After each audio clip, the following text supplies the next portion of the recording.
the getting across the fact that you understand what their pains are. Case studies and whatnot, you use these to attract people, get them in, and then you want to turn that into interest into your service. And one of the ways that we do it are lead magnets. So I think it touches on the point of that social proof as well, because if you're willing to give your expertise away for free, you're showing actually these guys are pretty cool. I don't have to pay them anything for them to teach me something.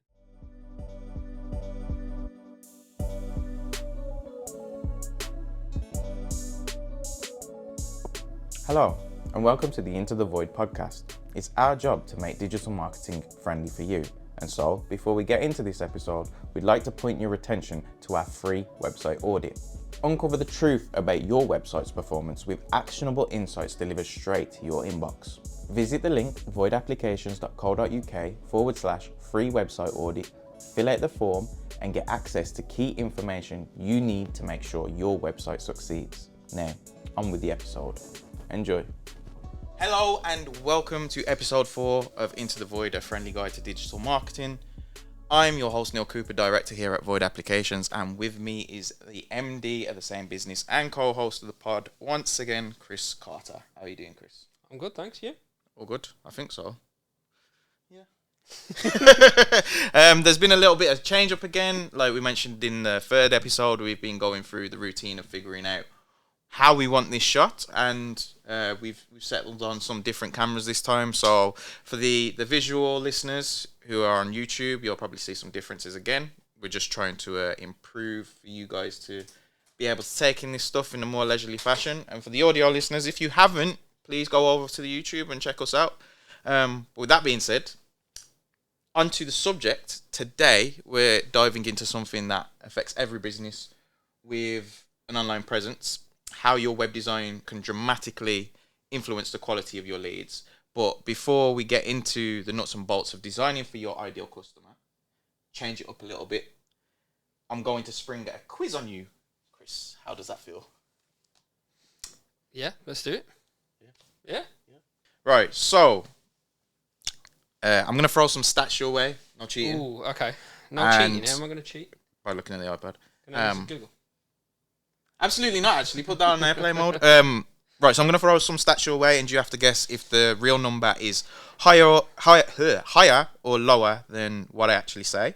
The answer that will be marked is the higher or lower, but if you want to throw an estimated percent in, feel free. So, like, if you just want to take a random guess of what the actual stat is. Okay. But, we will be looking at the higher or lower, right? Okay. So, listeners, feel free to play along. So, first question. 40% of people will leave a website if it takes more than 3 seconds to load. Is the percentage higher or lower? Higher. It is indeed. Hey, that's a good start. So do you want to take a guess at the precise amount, do you think? I think between 65 and 75%. Not as quite as high. It's reported that 53% of mobile users... Lower than I thought then. Yeah, exactly. They'll leave if a page takes more than 3 seconds to load. It's something that we tell all our clients. Yeah. It's definitely one of those things. If you can't get to the information quickly, it's a turn off, right? Yeah, so of course. Optimization goes back to what we said on previous episodes. So question 2. Yeah. 55% of users have reportedly said they prefer a site with a clean, minimalistic design over something complex. Higher or lower? Higher. What did I say? I said 55. Yeah. Our survey says approximately 48%. Really? Of people cited a website's design as the number one factor in deciding the credibility of a business. How does that make you feel? Yeah, it makes sense. The cogs are turning. I could see it's a matter of taste, isn't it? Yeah. Whether or not you like complex or more clean. Yes. Cleanest. It's down to preference, and it depends on what they're 48%. I mean, I mean, you dropped me in it there. Yeah. But this is the thing. 54%. Yeah, exactly. But yeah, it depends on the pool that they took from as well, right? So I'm quite sad I haven't got 100%. But okay, it's fine. We'll don't worry. There'll be times in the future to gain retribution. Right. Question 3. Yeah. 33% of businesses, so an estimated third of this survey, are satisfied with their online conversion rates. Higher or lower? Let me get this straight first. Mm-hmm. The question is They're satisfied. 33%. Only 30. Only 33%. I would say that's lower. Less than 33% are satisfied with the leads that they get. You sure? I'm pretty confident. Want to phone a friend? No. Good, because I wouldn't know the answer. Right, around 22% of businesses are satisfied. Yes, so you was correct. That's lower. Yeah. Which definitely isn't a lot at all in the grand scheme of things, but it shows there's massive opportunity for improvement through design and functionality for lead quality. Right, so we've got 2 more questions. It's just 5, right? Okay. Question 4. 25% of small businesses do not have a website at all, higher or lower? Oh, that's a good one. I'm getting a little feedback from Nathan over there. He's going higher, so I'm going to go higher. It is indeed higher. Yeah. 28% of businesses, according to this survey, or at least 28% of small businesses, still don't have a website. So they're missing out on a huge potential market. And like we've raised in discussion before, if you aren't in a position to have a website, but you have premises, then you should be looking at Google Business Profile. Yeah. Right? Some sort of presence on the internet. Exactly. Yeah. So 5th and final question. 40% of small businesses have optimized their website for mobile use. Higher or lower? Lower. The amount of websites we see that still don't What's work. the thing? Is it who wants to dum dum dum dum dum dum? Yeah. No, that's not. I was on about Who Wants to Be a Millionaire. That's definitely not countdown. The heartbeat from right. It is lower from a neutral standpoint. Yeah. It may seem surprising, but 30% of small businesses have optimized their websites for mobile. So for us being in the position, we wouldn't be surprised if it was actually and factually lower than this value if we was to take an actual value from everywhere. So with the majority of web traffic coming from mobile devices, that's a huge area for improvement and a critical factor for improving lead quality.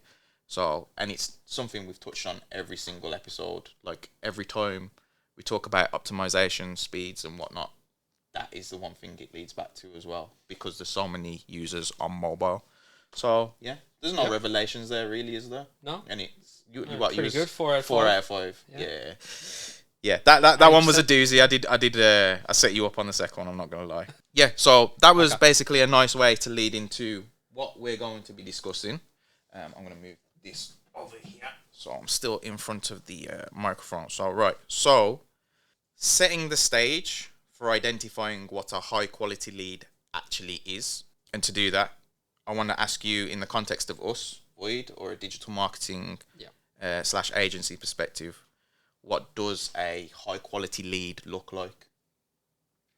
Yeah, so you really should be having a persona of what your ideal client is, really. So that would be anybody. A high quality lead is anybody that fits into that persona, into that ideal customer of yours. So for us, manufacturing, engineering companies, or companies of a certain size in a certain area who have needs for our services, really. Web design, SEO. Ideally for us, we want to be looking at talking to marketing managers, marketing directors, business owners, people with an understanding of what we do and why we do it, and somebody who can make the decisions as well. Yeah. Ideally. So that for us, most people will have a quality lead persona, so a perfect customer.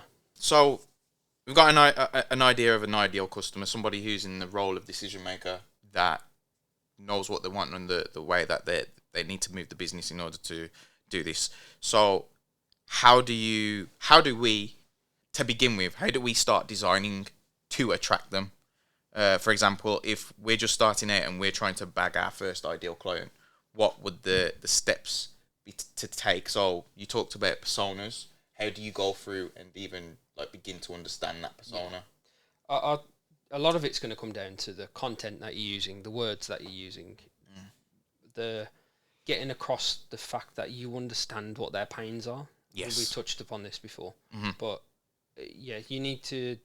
Your ideal customer will have a set of common pains that they find in their website, that in their business, that you as a web designer or whatever you do, services you do, products you sell, will alleviate.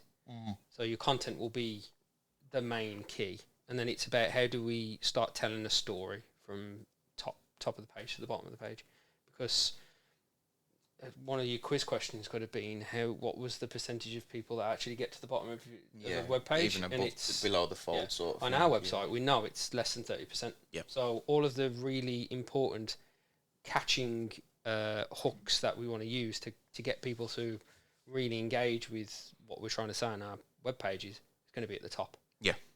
So you need to engage them as they come into the page, make them realise that you can actually do what they say, what you say you can do. Social proof, showing what services that you offer, along with getting them to understand that you can actually understand their pain points without them going into.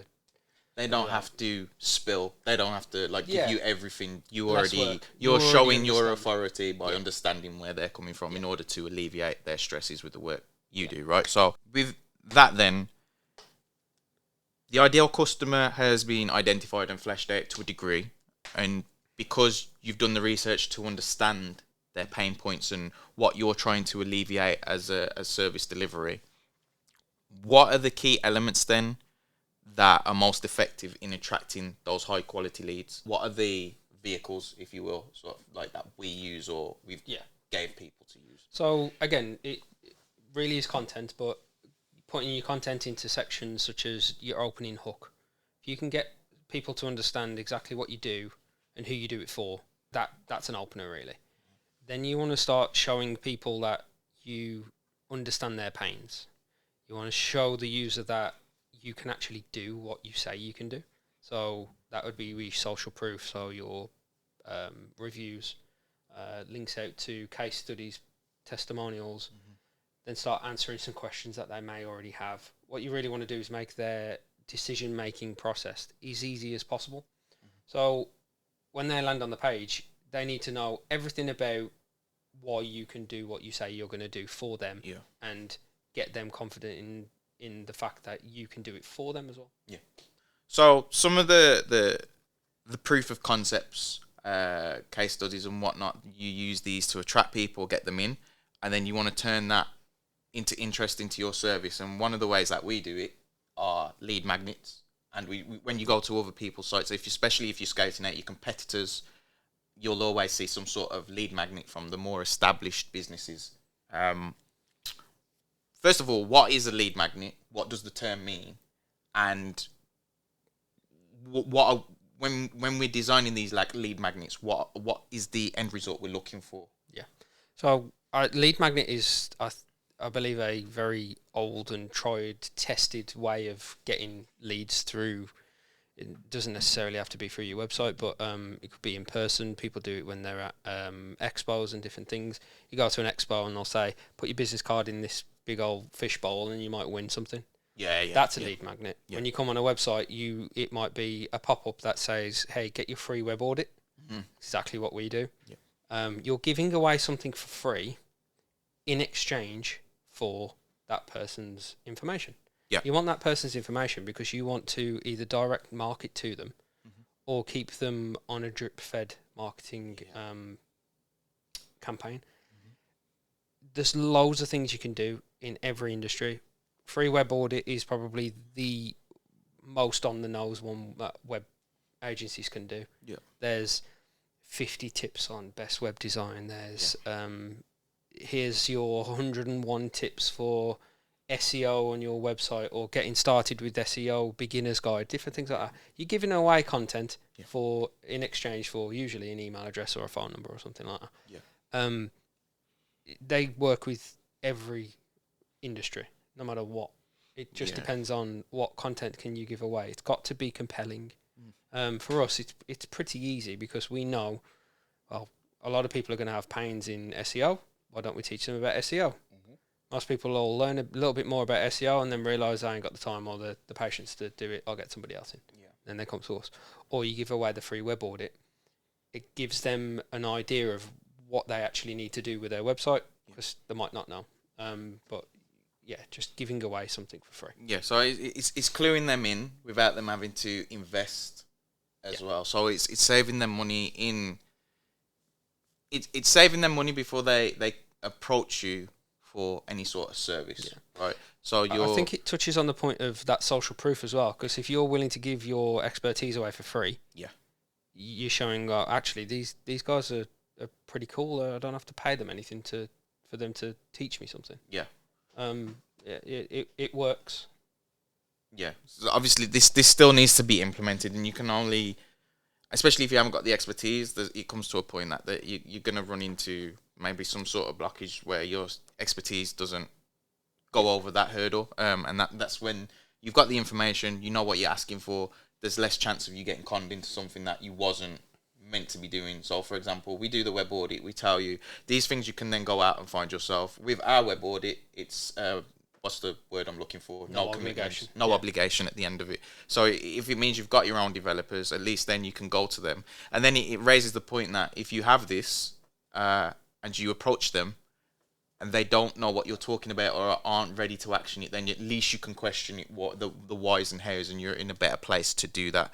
You're more clued up. So obviously we can make all these efforts and we can put out content in the hopes that it brings people in.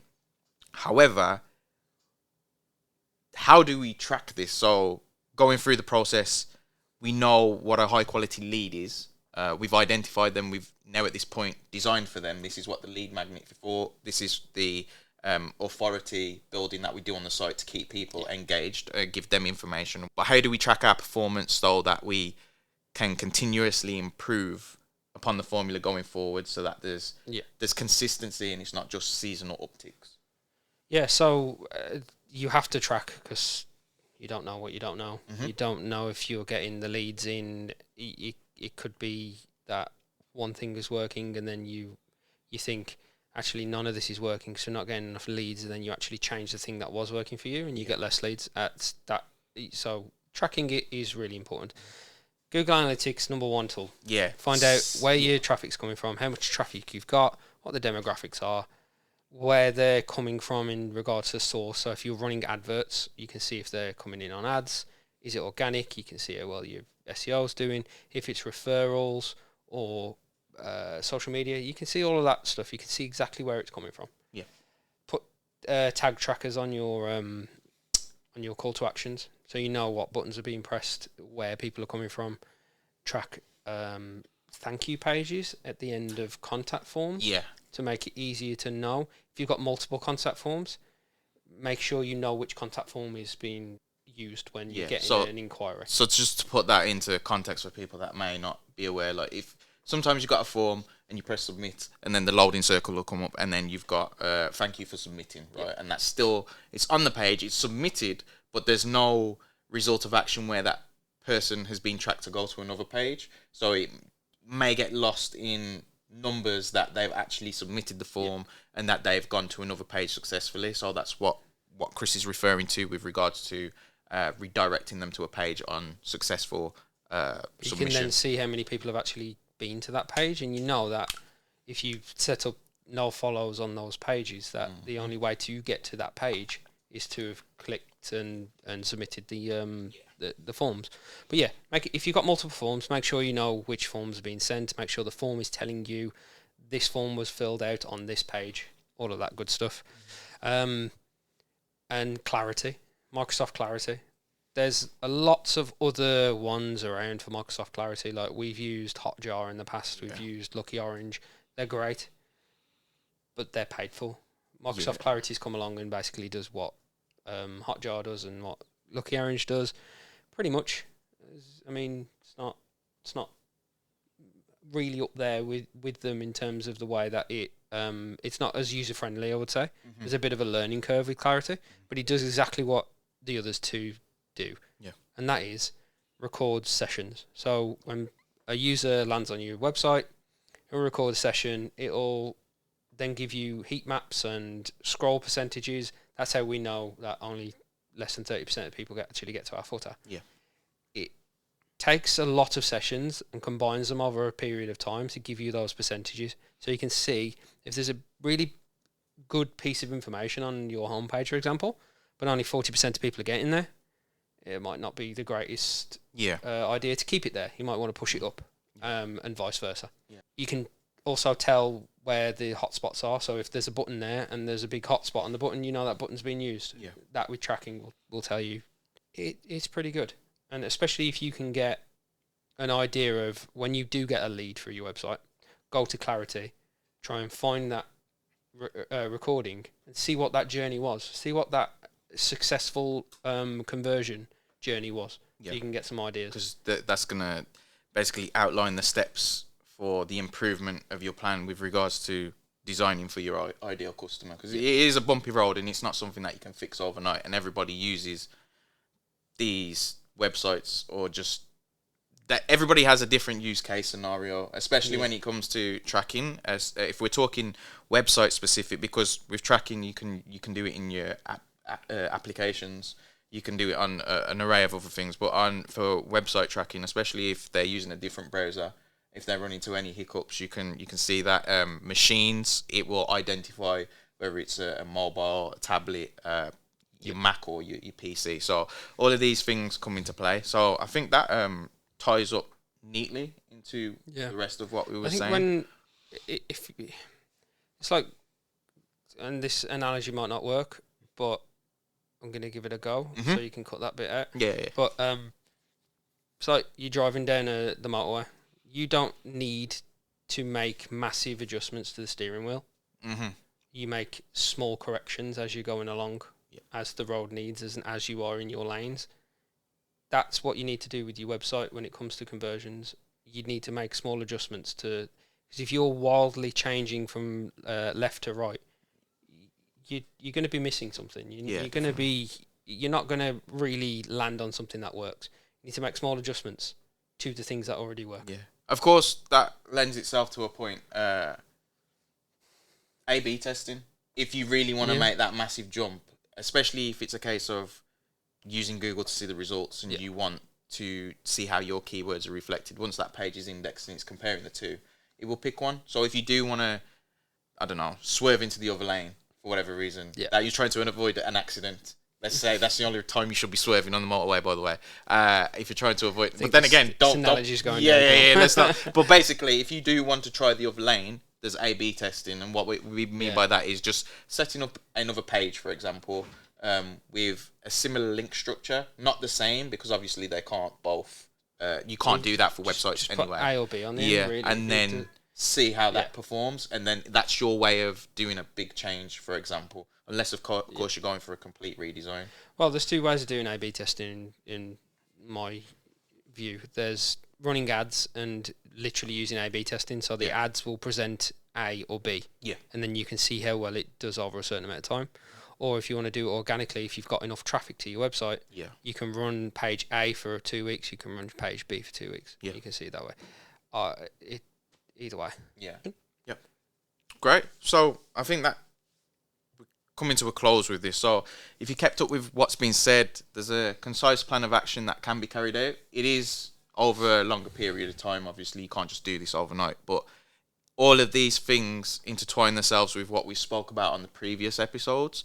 The nature of this beast means that there's always a facet of digital marketing that lends itself to another action. So you can't necessarily jump over anything. You go through the process, and you can't expect overnight success unless you're a viral sensation for any reason. Like, let's get things into context. You can't plan for virality either. So exactly. So